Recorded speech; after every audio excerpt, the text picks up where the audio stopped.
8 months ago, COVID-19 crashed on the shores of humanity like a tsunami of epic proportions.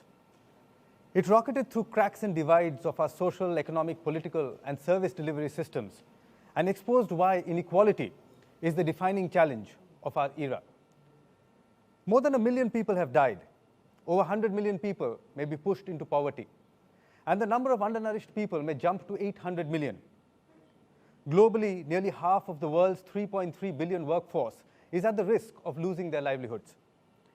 In India, an estimated 30% of small businesses will fail, and about 60 million of them will not be able to restart. Till date, over 200 million people have lost their jobs. So is this the new normal? Maybe. But it is definitely the end of the old normal, a fragmented, divided, self-centric worldview in which the privileged were insulated in their bubbles of entitlement. But the virus does not discriminate. It does not care about gender, race, religion, or socioeconomic strata.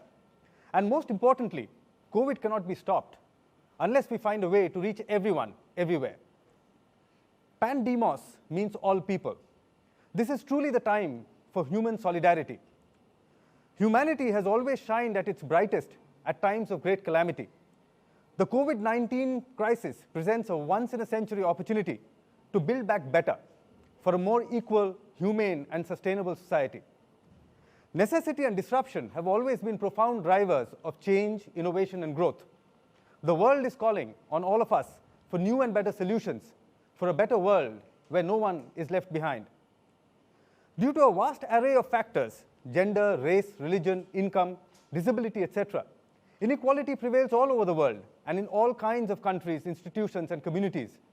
These inequalities combine and interact to form profound barriers of deprivation and disadvantage, and prevent access to social and economic opportunities, create ineffective governments and discriminating workplaces, trigger conflicts, and prevent access to fundamental human rights.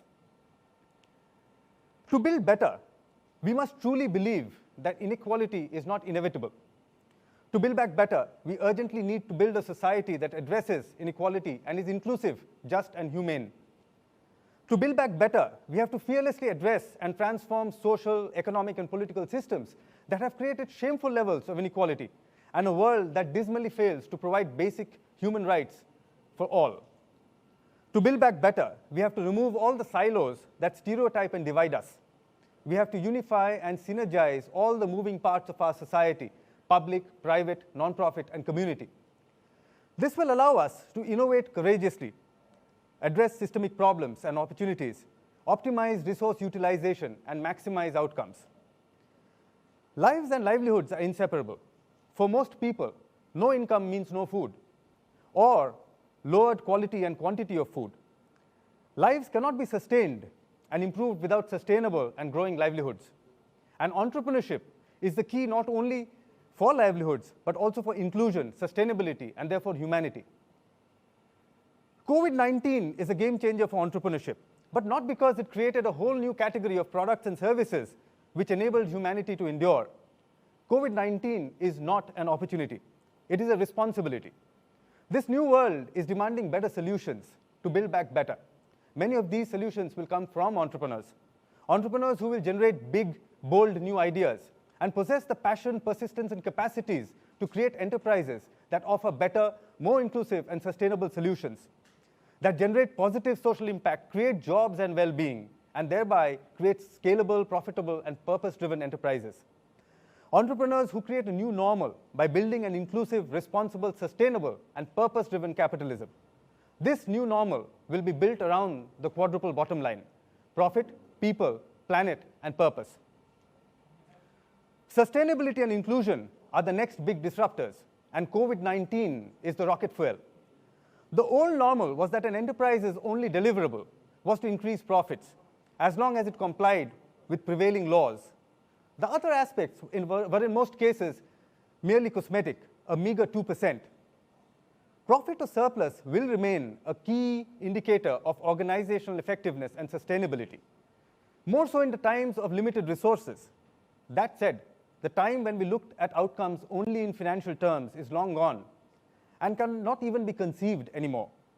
The time of the quadruple bottom line has truly and inescapably arrived, and it won't be long till this becomes a mandatory regulatory compliance and reporting requirement. Against this background, there are certain mega forces that will shape the world and entrepreneurship over the next decade. The first is a human-centric world. Communities and societies around the world are becoming increasingly engaged, opinionated, and active. This human-centric world will have to embrace and address inequities built around poverty, gender, ethnicity, sexual identity, and other vulnerabilities. Development and access will break out from urban and economically developed agglomerates and move towards providing last-mile access to people in underserved communities. Triggered by calamity, a growing awareness is spreading about holistic wellness, physical, psychological, and spiritual. This is triggering preferences and changes in lifestyle, career choices, and self-actualization. The second megaforce is sustainability. Pollution, environmental degradation, and climate change can no longer be ignored. Business as usual is giving way to conscious and sustainable business, increasingly enforced by national and international laws. Then comes purpose, the reason to exist. For an organization to exist and grow, to attract the best resources, to retain customers, to compete effectively, and to build corporate identity, it has to stand for something meaningful. Its operations and actions have to measurably contribute to the well-being of people and the planet. Then comes youth, a demographic opportunity and challenge. Unemployment among youth is one of the world's greatest challenges, even more so in India. It is estimated that over 600 million jobs have to be created over the next 15 years to meet youth employment needs. The proportion of young people not in education, employment, or training, that is the NEET percentage, the NEET rate, is 13% for young men and 30% for young women. Obviously, these numbers are devastating. Entrepreneurship, especially micro-enterprises, can not only be a solution for providing productive employment for youth, but will also create a cascade of employment opportunities in such enterprises. Another interesting megaforce is the acceleration of decline. The global financial crisis of 2008 was followed by explosive growth in technology-driven businesses, fueled by platforms like mobile and cloud. Simultaneously, brick-and-mortar models across industries began to get squeezed into the fringes. COVID-19 is a black swan event that will accelerate the decline and demise of business models that are already experiencing a slow descent into obsolescence. Simultaneously, this acceleration of decline is clearing the field for limitless opportunities and innovation. And the final megaforce is the coming of age of information technology. Technology is an immensely powerful but two-edged instrument.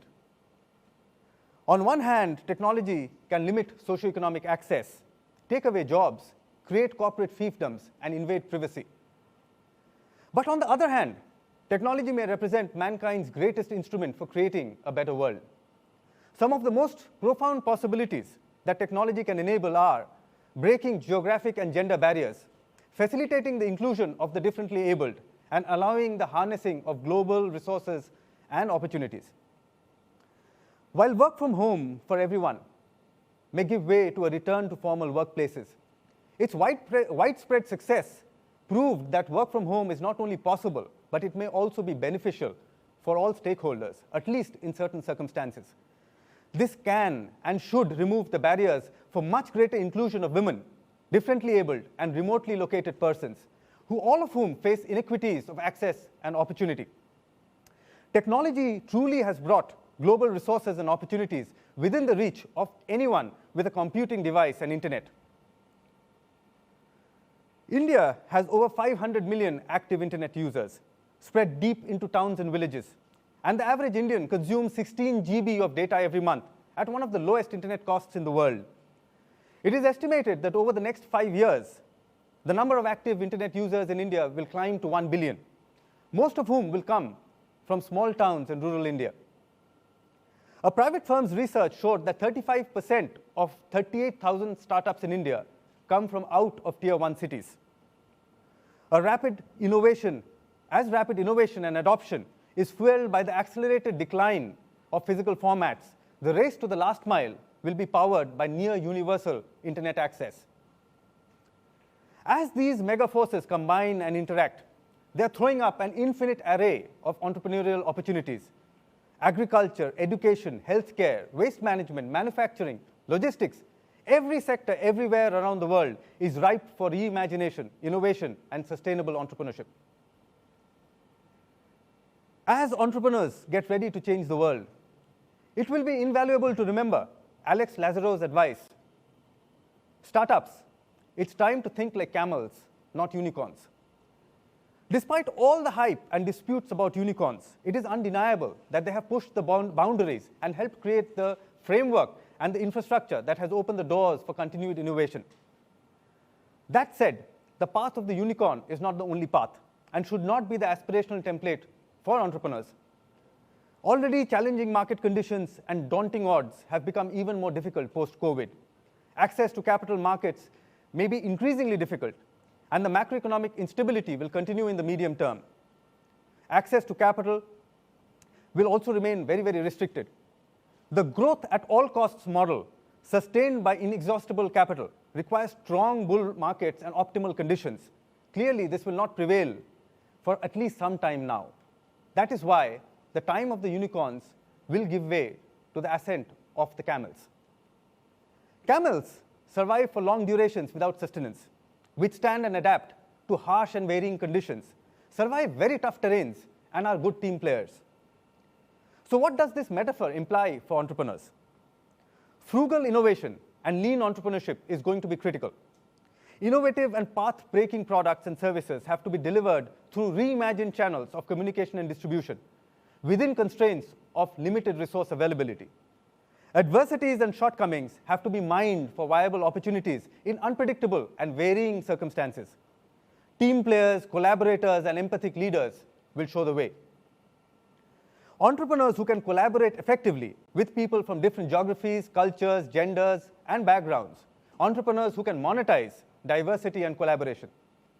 Most importantly, entrepreneurs need to be ready for the long run and possess the persistence, resilience, passion, and belief to keep going till they manifest what they envision.